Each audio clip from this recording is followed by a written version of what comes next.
Good morning, everyone.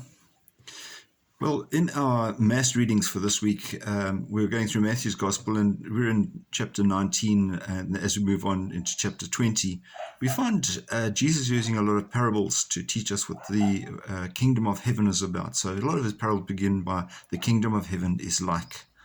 And today, it's at the beginning of chapter 19, he says the kingdom of heaven is like a landowner who goes out looking for workers. And the first worker that he finds beginning of the day says, I'll pay you 1 denarius. And as we know the story, this goes throughout the day. He goes and brings more and more people in and says work for the day. And it comes to the end of the day, and he starts paying the person who arrived last, and he gives him his 1 denarius.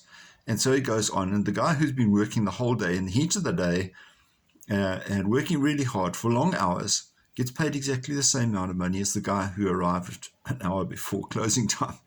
And clearly his understanding is that it's not just, it's not fair. He's done far more work. Why should he be paid the same as the guy who's done a lot less? So it's a tough lesson. We all feel that we need to be treated fairly. But what Jesus is saying is it's the kingdom of heaven we're talking about, not the kingdom of earth. In the kingdom of heaven, there is only one reward, and the reward is eternal salvation. And it doesn't matter what our situation is in life, what our background is, or what our commitment is, how much we do. If we use the talent that God has given us and use it well, then we will get the same reward as everybody else. We can't stand in judgment sort of saying, well, I'm the Pope, or I'm whatever, a martyr. Yeah, wonderfully holy people and important. But what about the guy who's got intense faith but never gets anything else done in life, maybe other than influencing those around him simply by their actions? And that could be somebody living a simple existence. They'll get the same reward.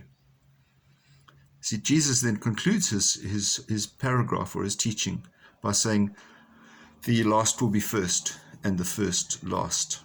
And what he's saying there is, if we put ourselves first, we'll be treated as last. And if we put ourselves last, if we serve others, then we'll get the reward that we are entitled to. Difficult teaching, but important that we understand. Jesus says there's only one reward, and we're all working toward the same one. Have a safe and a peaceful day. May God bless you. We'll see you again. Bye-bye.